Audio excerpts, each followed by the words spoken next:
This marks the third part of this manhwa.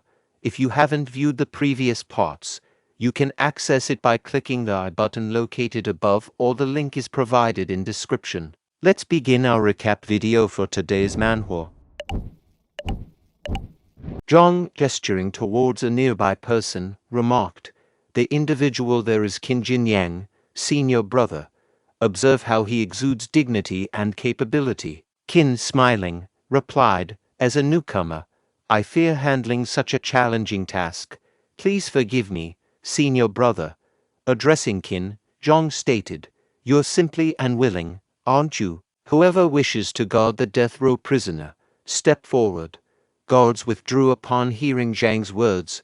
The senior instructed Qin, "Get into the cart now." Reacting angrily, Qin turned to the other guards, exclaiming, "These scoundrels!" Approaching Qin, the senior asked, "Enter willingly, or shall I chop your legs off and throw you in?" A system window asked, "The prisoner is lonely. Will you chat with him on the way and accompany him on his last journey?" Observing Jingyang, Qin was shocked by his intense aura. Glancing at the senior, Qin, with no choice, entered the cart. The senior ordered the departure, and Qin standing in front of Jingyang. Qin thought, this feeling, this pressure, it's like facing a fierce tiger on the road. Jingyang asked, "Young man, did I scare you?" A system window displayed, "You escorted the death row prisoner. Rewarding potential value, 10 points. Reading the system message, Qin pondered, infuriated with the old system for favoring dangerous missions with more potential points. Jingyang's pressure is overwhelming. Only the Great River technique can withstand it. Jingyang advised, "Come closer.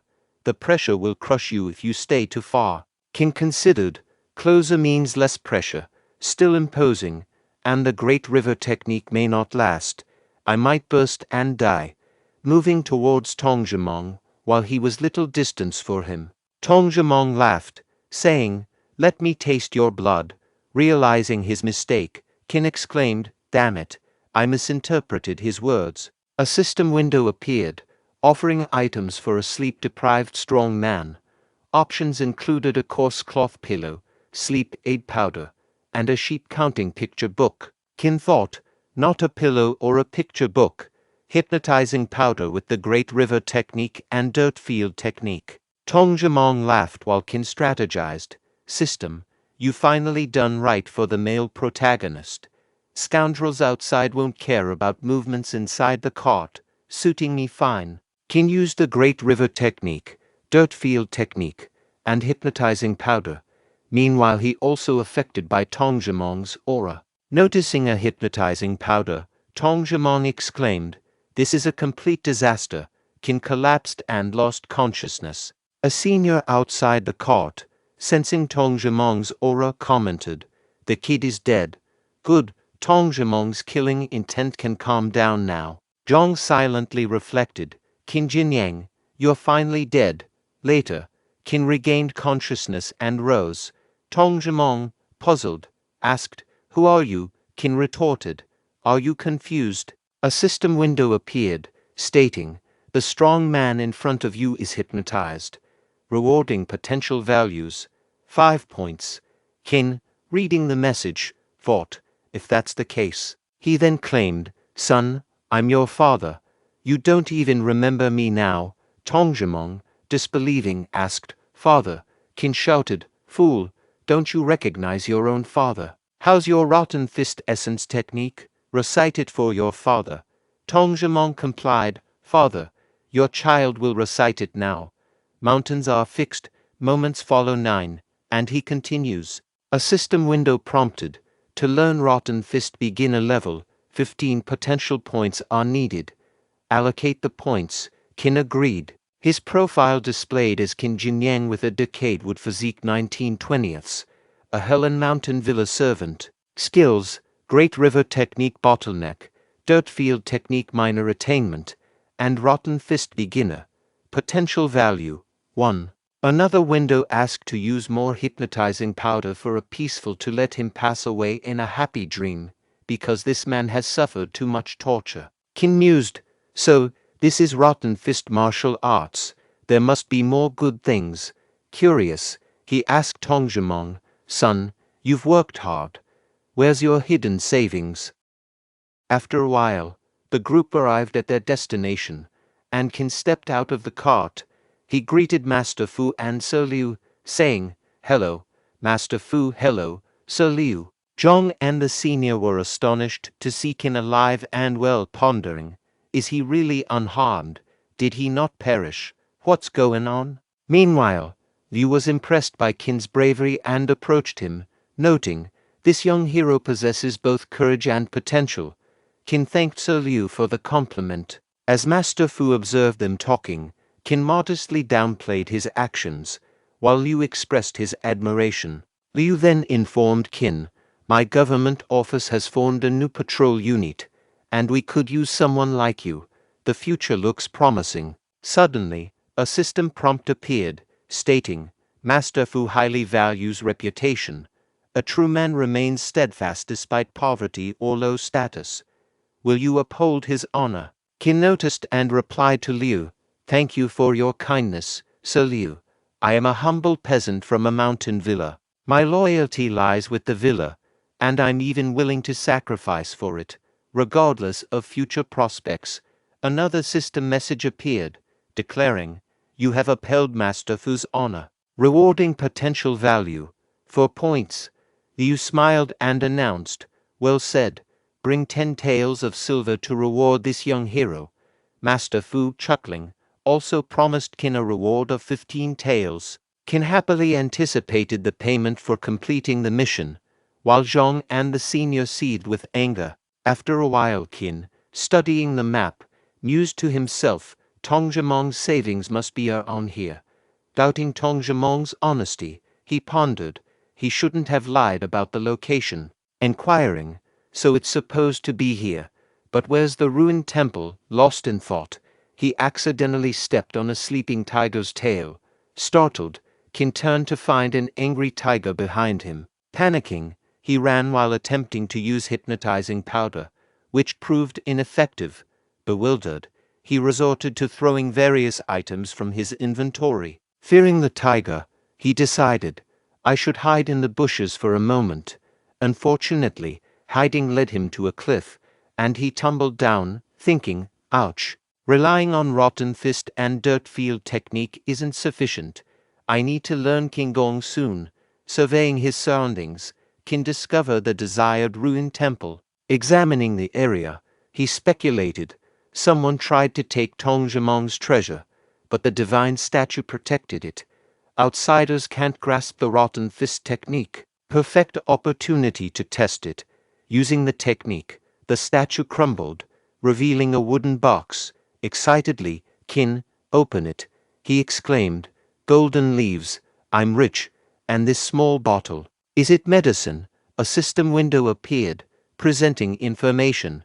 The system asked Qin if he wanted to spend 20 potential points to appraise a bottle of high-grade medicine. Qin replied, expressing insufficient potential points but acknowledging the medicine's value. He assured that the rest was manageable, and he moved to a village orphanage, and upon leaving, he mentioned having enough food for half a year. Grateful, the person referred to Qin as a benefactor and living bodhisattva. Another system window notified Qin that his kindness had saved the entire orphanage and provided winter sustenance, rewarding him with 10 potential points. Qin continued helping poor villagers, and they expressed gratitude. Qin then instructed the system to upgrade his physical foundation. A profile window displayed information about Qin Jinyang, the god of Helan Mountain Villa, with a 39 out of 40 iron tree physique. His martial arts skills included a bottleneck-level Great River technique, minor attainment in dirt field technique, and beginner-level rotten fist. His potential value stood at 17 points. Another window outlined the requirements for upgrading Qin's physical foundation to a silver flower physique, indicating the need for 5 martial arts at the perk level and 30 potential points to upgrade the Great River technique. The third senior sister noticed Qin, recognizing him from a recent gathering of junior disciples. She asked Shaoji to find out which hall the god belonged to. Pondering Qin's purpose, The senior sister noted his seemingly sneaky actions along with his benevolence toward the elderly, weak, and sick people. Spotting Qin, Changlin whispered to herself, finally, the long-awaited moment. She approached Qin with a smile, saying, "What a coincidence, it's Qin Jinyang. I heard you not only excelled in escorting that dangerous man, but also earned Mr. Fu's appreciation." Qin inquired, "Changlin, what brings you to Labor Hall?" She replied, "Just passing by and thinking of you, so I came to say hi." A system window appeared, noting Changlin's lack of experience in the weaving hall and suggesting Qin help her learn. Qin decided to start with pickup lines, expressing, "Changlin, since you care about me so much, I need to tell you that my life isn't complete." She asked why, and Qin responded, "My life isn't complete without you." Another system window rewarded Qin with 5 potential points for surprising her. Qin, realizing her unfamiliarity with such lines, thought, "This girl really has never heard these pickup lines before. Let me just try another one. Life without you is like a broken pencil, pointless." Once again, a system window rewarded Qin with 5 potential points for favoring her. Meanwhile, Wang approached and questioned them. Attempting to grope Changlin, a system window pop-up, stating that pickup lines alone were not enough to make her obsessed with him, and asked if he was willing to keep his hands off her and give her peace of mind. Qin intervened, grabbed Wang's hand and asked, "Mr. Wang, aren't you being too handsy?" Wang shouted, "Qin Jinyang, don't think you can be arrogant just because you've made a contribution to the Grange. I've detested you for a long time." In response to Wang's attack with his sword, Qin punched the sword and caused it to break. Wang, astonished by Qin's strength, thought, "When did this guy become so powerful?" If he had hit me in the head, the information was displayed as the system window popped up. Having successfully thwarted the intrusive man and ensuring Changlin's peace of mind, he earned 10 potential points. Impressed by his strength and dependability, Changlin thought to herself. Suddenly, a distant shout informed Mr. Wang of an urgent meeting with the head, prompting Wang to hastily retreat, sparing his life for the moment. Qin acknowledged Wang's luck but vowed not to be lenient in the future. He warned Wang to stay out of his sight and distanced himself from Changlin. In the bustling test hall of Helan Grange, a conversation unfolded. One person queried another about the new hall at Helan Grange this year. Learning that only 5 would be accepted with treatment akin to the upper hall, Qin pondered his strength and the potential advancement of his Great River technique, wondering if he could enter Haoxing Hall. While reviewing information on the system window, Qin was interrupted by a voice. A man complimented a girl, suggesting she be his concubine instead of learning martial arts. Refusing, she drew her sword, leading to a confrontation. Qin reflected that someone of that strength wouldn't survive in Helan Grange, believing it crucial for the weak to comprehend the harsh reality of a world filled with martial artists. The system window reappeared, disclosing the newcomer's status as a scion and asking if he would be informed that martial artists' strength held greater importance than wealth. Advancing toward the individual, Qin asserted, "Stop it." Startled, the person retorted, "Who's being nosy?" only to receive a forceful punch to the stomach from Qin, sending him crashing to the ground. A system window materialized, conveying information. "You've emphasized the significance of martial artist strength. You're rewarded with 10 potential points." Turning to the distressed girl, Qin extended assistance. Another window displayed information. "The world is perilous, and people are enigmatic. Are you willing to offer encouragement to the confused and restless girl?" Qin greeted her, saying, "Hello, miss. I'm Qin Jinyang, sort of a Grange member." Grateful, she introduced herself as Wang Jixiang, thanking Qin for his help. Qin assured her, "If you encounter any trouble, don't hesitate to inform me. Despite not being a disciple yet, I have many connections here."